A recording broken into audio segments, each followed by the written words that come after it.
With Daredevil Born Again on the horizon, I decided to take a look back at the 2 live-action versions of Daredevil, one of which being one of the worst pieces of superhero media, and the other being one of the best. Who are you? I'm Daredevil. I want to write a series of Daredevil movies that encapsulates everything that makes Matt Murdock such a compelling character, someone who struggles with his identity, religion, and his purpose. Make something unique, yet also stays true to the nature of the character built up in previous forms, comics and all. I want a story with a dark tone, whereas a character like Moon Knight should be paired with the movies in the style of Stanley Kubrik. Daredevil would be a character in the vein of David Fincher. We need a movie that not only challenges Matt Murdock himself, but also us as the audience, to change what we know about Daredevil and expand upon it. A true character study of a broken man torn between the light and the dark. We need a movie that's comic accurate with the characterization of these icons, but also one with a grimy feel of Hell's Kitchen. If Queens is the place where a character of hope like Spider-Man operates, what's the opposite? The corrupt place where a character who evokes fear would operate. Where does the devil go when he's out for vengeance? Getting it out of the way now, Charlie Cox was a perfect Daredevil. He still is the perfect Daredevil, and I truly don't think anybody can replace him. He has a deep love for the character and truly understands every aspect of the blind lawyer. The characterization of everyone, not just Matt, is vital to telling a good Daredevil story. Foggy Nelson, Karen Page, Ben Urich, and Becky Blake are all important characters with their own lives, personalities, and depth. They aren't just there to service Matt. I know it's been stated countless times in the past about cities like Gotham and Metropolis, but Hell's Kitchen also should feel like its own character. We should see how the public views vigilantes. Their vigilante, their guardian angel, the devil himself. Casting these movies is going to be a challenge. Each character needs to be played to perfection in order to give the necessary personality and depth. For Foggy Nelson, I think Jesse Plemons would make this role his own. He could bring a caring and charming presence to this role. In the series Love and Death, he plays a character similar to Foggy in a lot of ways. Are you okay? I'm fine. Are you sure? Yeah. Are you okay? I'm fine.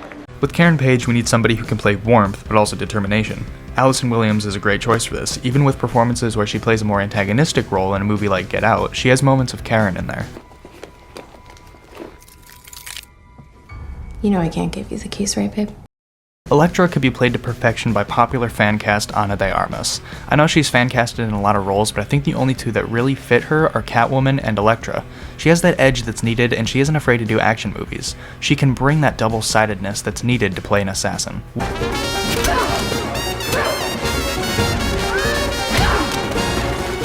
Wilson Fisk is tough to cast. Vincent D'Onofrio played this role with absolute perfection, and I believe that he, alongside Charlie Cox, are impossible to recast.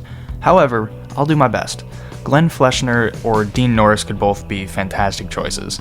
However, for the sake of the edit, I'm gonna go with Dean Norris. The Kingpin is a role that would be more difficult to play, a cold and calculated murderer that also could be sympathetic and misunderstood, someone who's always 3 steps ahead and knows our protagonist's every move. All along it was you! Son of a bitch. You drove into traffic to keep me from that laundry. Now for the big one, Daredevil. I think there's a very simple answer to this, but let me talk about some other choices for a moment. Someone like Richard Madden could be a good pick. He's versatile and he's done big franchises before. Or even somebody like Ryan Gosling I think could work. A bit of a less grim story. However, I think that the only actor who could take on this role in my trilogy would be Robert Pattinson. I mean, you combine The Lighthouse, The Batman, and Tenet, and he's already given us his audition tape. He could bring a new feeling alongside from Charlie Cox to do something different, yet faithful, a breath of fresh air in an increasingly toxic industry. Just save the world. Can't leave anything to chance. What's happened's happened. Which is an expression of faith in the mechanics of the world. It's not an excuse to do nothing. Call it what you want. What do you call it? Reality. The rest of the castings don't need as much detail, but I'll briefly cover them. For Ben Urich, I've chosen Keith David. For Becky Blake, I'm going with Daisy Edgar Jones. Punisher is going to be played by Carl Urban. Bullseye, I'll be choosing James McAvoy. And finally, Cillian Murphy is Purple Man. Okay, now for the movies themselves. I'll be running you through each movie and how they connect with one another to create a coherent trilogy. The first movie will be titled The Daredevil. This title works well to start off with because, like The Batman, this will be the definitive version of these characters, the Daredevil. The movie's main villain will be the Punisher, with Wilson Fisk as an antagonist as well. Punisher is starting a one-man war on crime after seeing Daredevil's methods be ineffective. As Punisher's war rages on, Fisk is running for the mayor of New York City. He's going to be using Punisher's war as a springboard for his campaign, swearing to get crime under control and outlaw vigilantes entirely.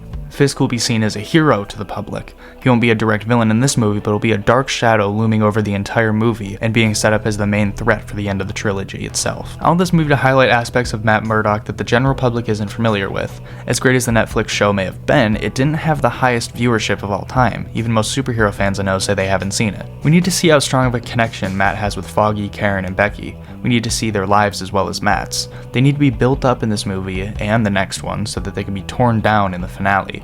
We need to see how Matt struggles with balancing being a lawyer and being a vigilante, how he struggles to convince himself that what he does as Daredevil is separate from who he is as a person, a man of faith. How does becoming the devil strain his beliefs? The finale of the first movie should showcase a fight between Daredevil and the Punisher. This wouldn't be a battle between who's the stronger man physically, but a battle of ideologies. What makes a hero? What makes a villain? Is good and evil as simple as black and white, or is there a gray area? The movie can end with Daredevil defeating Punisher, only to find out that most of the people in Hell's Kitchen were on Punisher's side all along. They've been dealing with corruption and crime for so long, they would do anything to eradicate it, even if that means backing a psychopath. This turns the public against Daredevil, where Fisk can step in and swear to bring down the devil if he's elected, only further adding fuel to his campaign. So how do we create a sequel that puts our characters in positions that create new ways to challenge their morals? We take what's come before and we flip it. We use what our characters learned against them. Matt learns that the law isn't working the same way it used to now that Wilson Fisk has won the election. Corruption spreads like wildfire and the police all across New York City are under Fisk's payroll. Matt, Foggy, and Karen are all backed into a corner that they can't escape from. This story shouldn't up the external stakes, but the moral ones. This movie should challenge Daredevil on his no-kill rule, which he fought for in the first movie. It should make him question if that's the right way to go about things. Daredevil needs to be taken to his darkest place, a place so low he doesn't know if he can escape from it. This is the movie where we begin to see the relationships between Matt, Foggy, and Karen deteriorate. Matt becomes obsessed with being Daredevil and he begins to act cold to his friends. He can't separate himself from what he's become. This movie will be called Mind of the Daredevil, not only because we delve into the psyche of Matt Murdock, but also because the villain of this movie is Purple Man, a serial killer who has the power of mind control. Purple Man is hijacking the minds of civilians and forcing them to murder corrupt officials in Hell's Kitchen. They kill police captains, politicians, and more, all working their way up the ladder until they eventually reach Fisk. I want this movie to open on a personal note. We see Becky Blake being controlled by Purple Man as she heads into a hospital. When she arrives, she enters the office of the doctor who saved her life, but had her put in a wheelchair. The doctor who truly could have saved her legs, but he was paid off by Fisk when he found out that Becky was one of the lawyers who helped bust a lot of his men in the past. When she finds the doctor, she shoots him 3 times, killing him. After she's arrested, she has no memory of what happened, but her mind is scrambled. She can't complete sentences and she's in a constant state of fear. Foggy is hired as Becky's lawyer, but Matt chooses to figure out another way, seeing how the corrupt legal system won't solve this. This gives us a connection between Matt and Purple Man. Purple Man sees himself to be the same as Daredevil, a vigilante solving the issues of Hell's Kitchen. Matt has been affected by Purple Man personally, which gives him reason to break his moral code and kill the serial killer. As the body count rises and the blood spills, Daredevil inches closer and closer, becoming like the Punisher, a man without a code who's willing to trade one life for another. Also on the case is Ben Urich, a reporter investigating these murders. We see Ben talk with Foggy and Karen about Becky, but he struggles to find any leads. As Daredevil also investigates Purple Man, he has a run-in with Ben. After talking, the two make an alliance to help one another catch this maniac. While all this goes down, Fisk makes moves on fully outlawing vigilantism, as well as figuring out who the Purple Man is. What we have now are characters with emotional stakes in the plot, as well as purpose with moving things along. Foggy and Karen have lost a friend and work to keep her out of jail, while also struggling to maintain their friendship with Matt, who grows increasingly distant and harsh. He delves further into the meaning of Daredevil and begins to lose the Murdock part of himself. All at the same time, we now have Daredevil, Ben Urich, and Fisk trying to figure out the identity of Purple Man, the killer who's been murdering government officials and leaving innocent lives permanently ruined in the worst possible way. The villain has a personal grievance against Daredevil when it's revealed that through Punisher's war, his family was killed in the crossfire. If Daredevil would have done what was necessary and killed these criminals, he would have had his loved ones still by his side. I've spelled out this movie a lot for you, but this was completely necessary. It's the bridge between the beginning and the end. It shows the real substance of this 3-part story by delving deep into the minds of each important player in this massive chess game that is Hell's Kitchen. The movie ends with Daredevil and Ben finding out the identity of Purple Man and getting into his apartment. During the fight, Purple Man gets a hold of Ben and forces him to fight Daredevil. In the meantime, Purple Man tries to escape. When Daredevil almost gets Purple Man, he's stopped when he hears a gun click. Daredevil turns around to see Ben holding a gun to his own head. His eyes are glowing a bright purple. Daredevil cries to Purple Man to stop, but he doesn't. Ben pulls the trigger, killing himself in the process. This pushes Daredevil over the edge, and just as he's about to kill Purple Man, the police show up. They tell Daredevil to put his hands in the air, and Daredevil obeys the officers. Purple Man grins at Daredevil and he says one final line: "I win." The fight ends with the police killing Purple Man and Daredevil escaping. The closing imagery is a montage showing that Foggy lost the case and Becky's put into a mental hospital.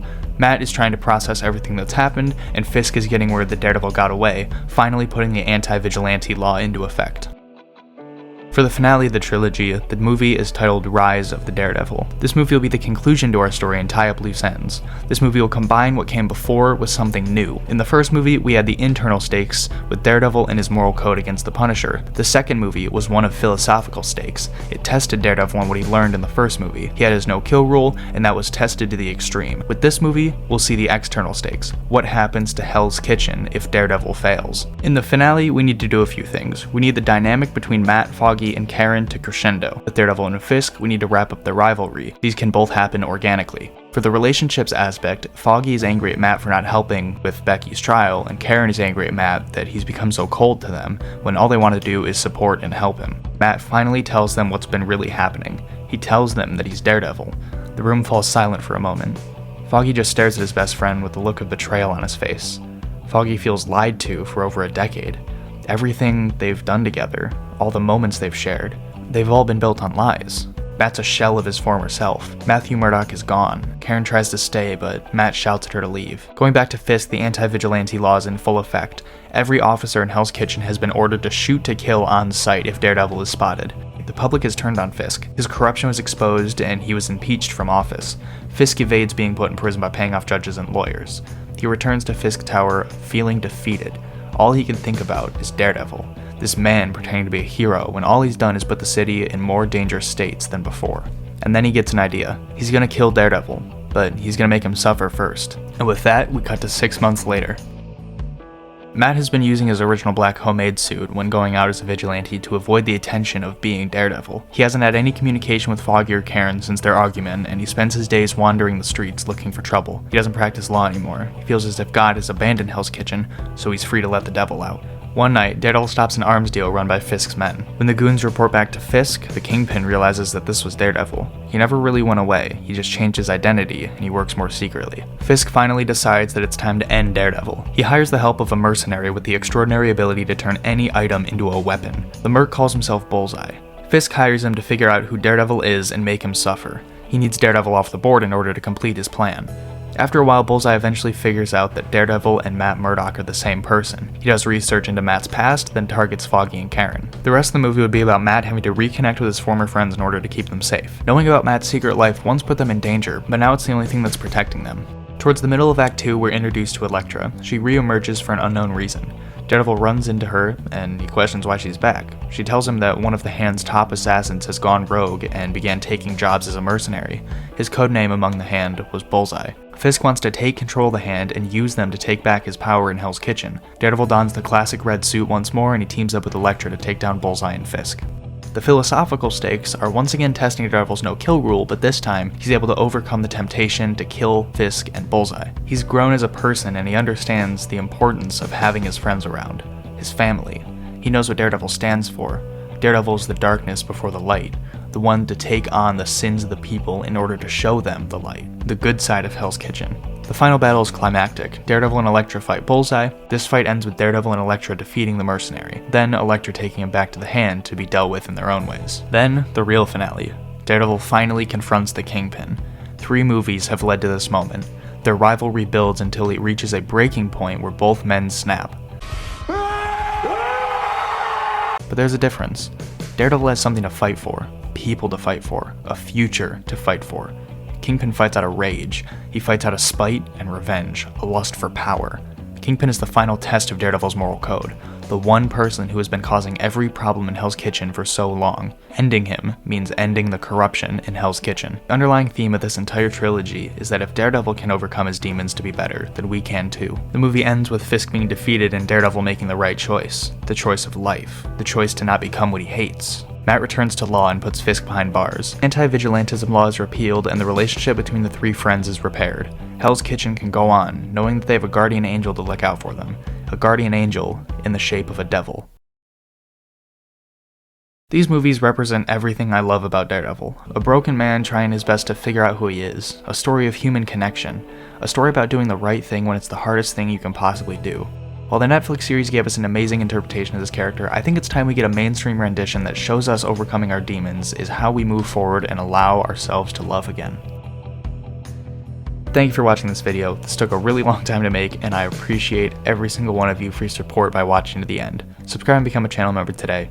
Have a great day. Take it easy.